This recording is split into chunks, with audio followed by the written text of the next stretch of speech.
Hello friends, Happy New Year. It's Terry with Terry's Mailbox, and today I'm presenting this fun layered card for cut cardstock.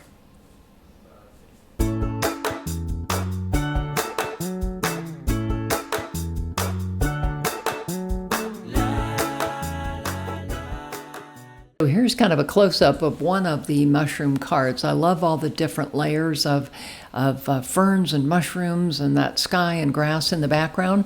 So here's the cardstock I'm using. I'm using a Cougar Natural, I'm using moss, I'm using bay leaf, and I'm using cherry. And again, here is the dies that I'm using. Again, I've had these for a while, never used them, and finally decided to pull them out. So I've got ferns and mushrooms.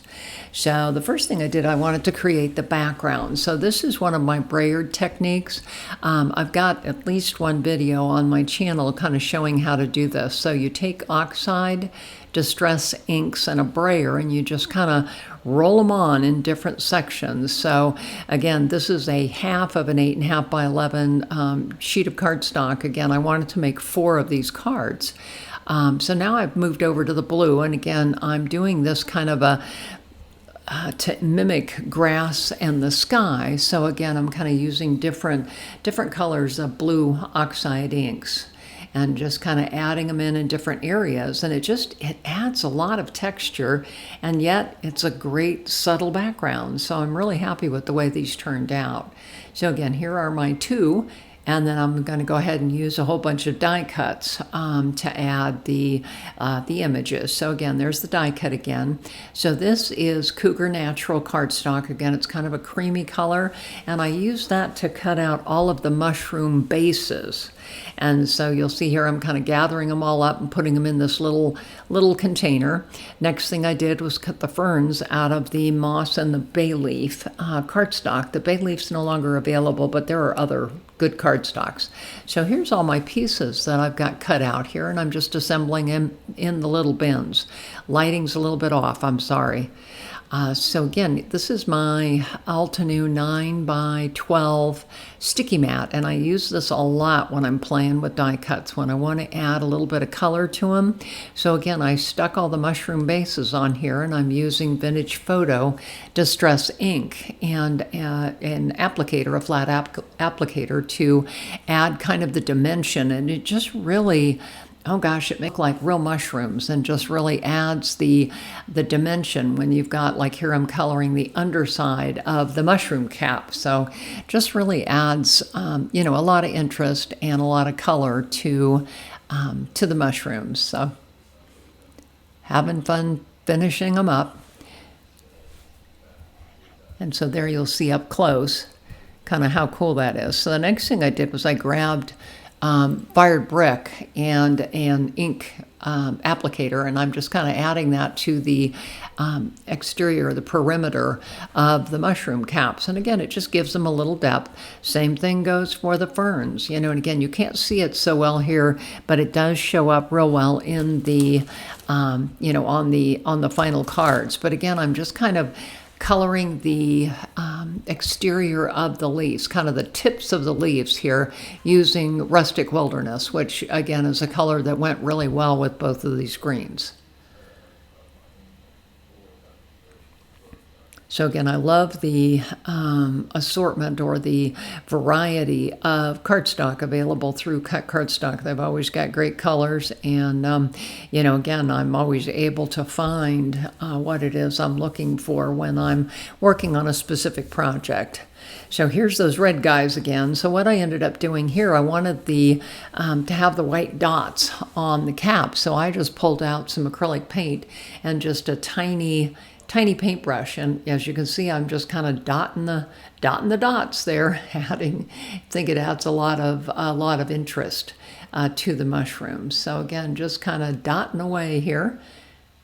Again, I like mushrooms. It's really one of my favorite items, nature items. I think they're cool. They're fun to put on cards. So again, the next thing I did was I cut an oval art, or actually an arch, excuse me, on an A2 card base. And what I'm going to do is I'm going to go ahead and add that green and blue base to the background. But I wanted the front to have a little bit of texture. So I pulled out the Altenew Wicker Texture 3D embossing folder. Look at how cool that is. It just really added a lot of interest to the card. So again, I pulled out my white glue applicator here. These are a little tricky to get glued down. A glue runner really doesn't quite do the job.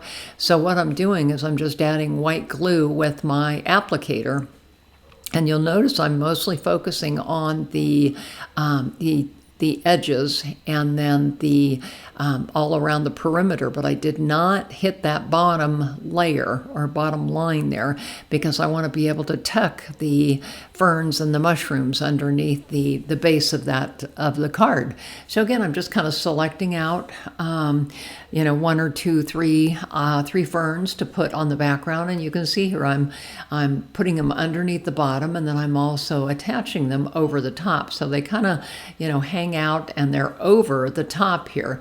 So this is one that I used a little piece on one of the cards. So I've got that little piece left over that I didn't want to go to waste. So again, I'm going to go ahead and add this extra little fern on this one to go up there at the top. So then the next thing I did, here's my mushroom base. So we'll go ahead and put that on there. And then we'll go ahead and attach that cute little red cap. And then I'll pull the other mushroom. This is a shorter guy. And again, we'll go ahead and attach the cap on there. And then I ended up adding foam squares to the back to kind of pop that particular mushroom off. I thought it looked much better and, again, provided a lot of dimension for the cards. The last thing that I ended up doing was adding a sentiment at the end, and I have a huge stash of sentiments. I'm a big stash type person. So these all came from Tailored Expressions. This is one of her sentiment sets, and again, I just thought they were cute and very appropriate. Adulting is hard, friends help. I thought that was really cute. So again, just kind of added a different black sentiment with white embossing on each one of the cards, and then attached them to an A2 card base. And then my cards were all ready to rock and roll. So as you can see, these cards have a lot of texture in them. I mean, you can see the brayered background. You can see all of the die pieces that are attached here. And then also by using the foam squares, it really helped to pop this thing up quite a bit. So again, here are the 4 cards that I made. And again, these are going to a special person. I'll be mailing these out soon. So again, I hope you've enjoyed my video here. And again, it's Terry with Terry's Mailbox. I'm on Instagram, Facebook, Blogger, and YouTube. I'd love to have you come and subscribe. Have a great day.